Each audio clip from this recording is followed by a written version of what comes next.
Hello everyone. In this video, I will be reviewing the popular Korean drama Itaewon Class. There will be some spoilers, so you have been warned. So, let's get into it. Altogether, there are 16 episodes. Each episode is about an hour long. The first 2 episodes could have been a 20-episode drama by itself. I mean, so much stuff went on those 2 episodes. It was just breathtaking. The drama looks at the journey of an ex-convict, Park Seo-roy, whose life drastically changed due to an encounter with his dad's boss. He experienced a lot of hardships, and I mean a lot of hardships, so here comes the list.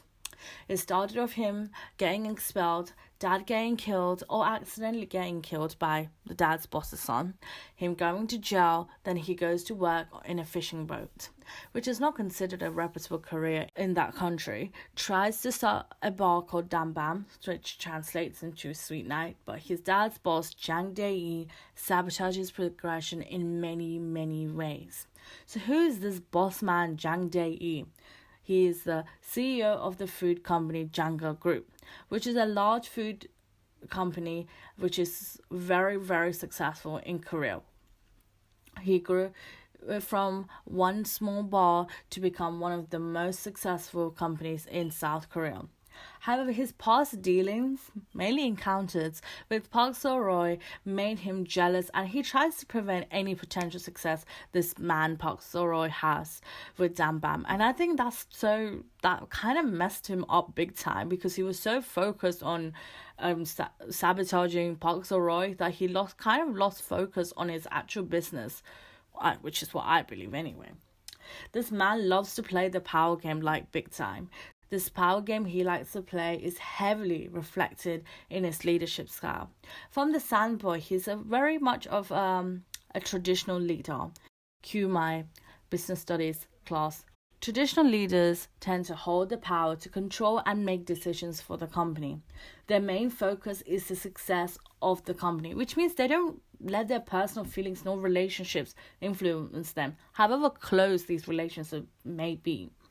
We can clearly see this leadership style within Jang Dae-yi when he had to choose between the company's reputation, and the stocks, of course, or his eldest son.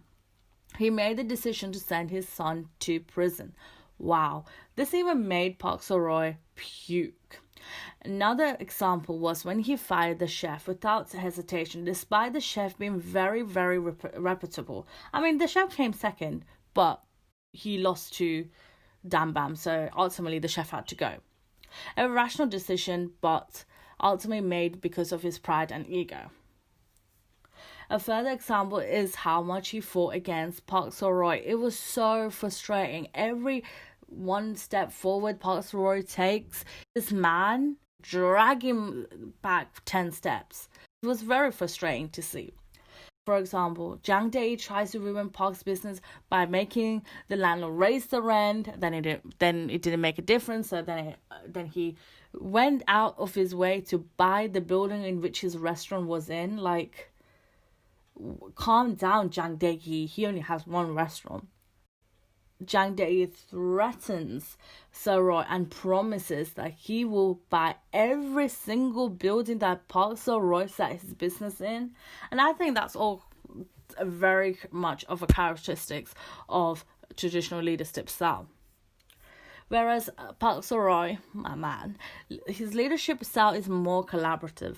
Collaborative leaders bring people together and create an environment where building relationship is prioritized to improve efficiency.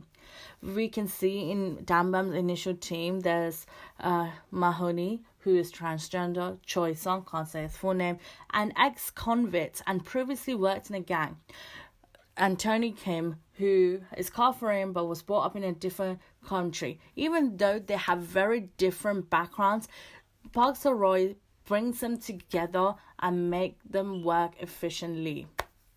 Collaborative leaders don't like to show off their power, unlike Jang Dae-yi, man, and allow others to take on some of their responsibilities.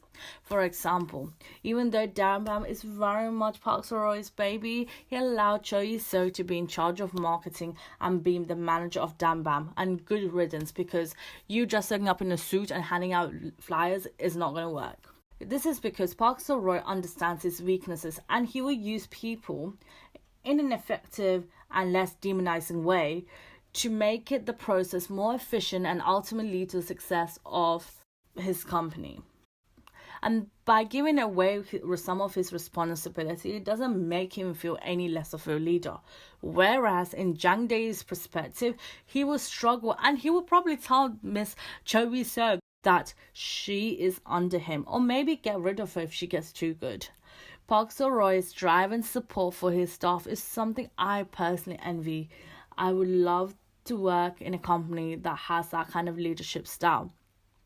I'm not discrediting traditional styles of leadership. I work in a very traditional leadership style led company, and the company has been running for more than 500 years. So it does work in some way or another. But my personal preference will be working in a company which senior leaders opt for a more of a collaborative style of leadership. Having finished university a year ago, I would prefer getting ongoing feedback and a leader like Seo-roy. Park Seo-roy, please hire me. I will send you in my CV, okay? There are two other themes that really stood out for me and I thought would be good to mention in this video.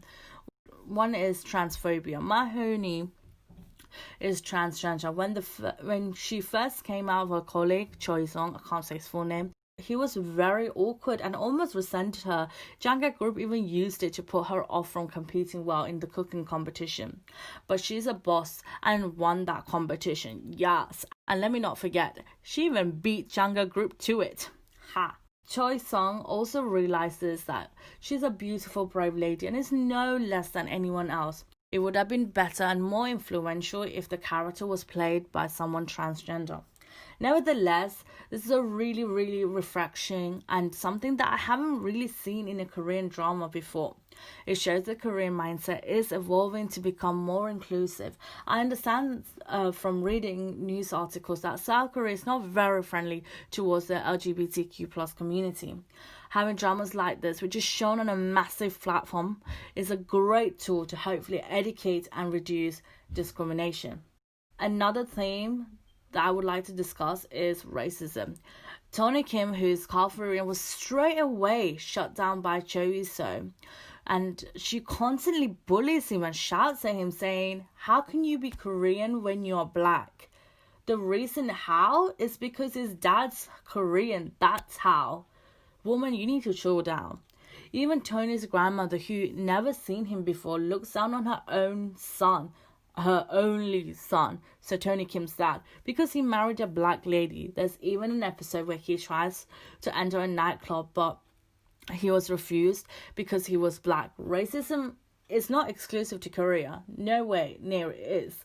It exists everywhere in the world. At this moment, we can see the Black Lives Matter movement getting stronger and stronger due to the immense discrimination black people face in America. Therefore, I believe it's your own responsibility to, again, educate yourself and strive for equality. Going back to the drama, Park Seo-roy's styling was beautiful, from his hair to his casual clothes. Let me point out the outfit he came out of prison in. It was nothing major, but oh my gosh, I love that outfit. Park Seo-joon, who played Park Seo-roy, is beautiful. He's a delight of an actor. I mean, the emotions he displayed in the first 2 episodes and then carried it on to the remaining episodes is like, wow. And he's just beautiful. Another character I was very impressed was Ah Bo-yeon, who played the CEO's son. I haven't really noticed him before, but from watching Itaewon Class, oh my gosh, his Joker-like character really stood out for me, and his scene when he was getting beaten up, like, the OSTs was quite impressive, particularly Gala's Start Over, and who can forget V's Sweet Night. I would give the drama 9 out of 10. It's because near to the second half of the drama, some of the episodes I did feel like it dragged and it didn't really add any value to the actual whole drama. Overall, a very good and inspiring drama, and it's definitely worth the watch. Thank you so much, guys, for listening. Please don't forget to subscribe. press the bell icon for more videos on my channel, and like or dislike this video, and I appreciate any comment that you may have from this video. Again, thank you for listening. Goodbye.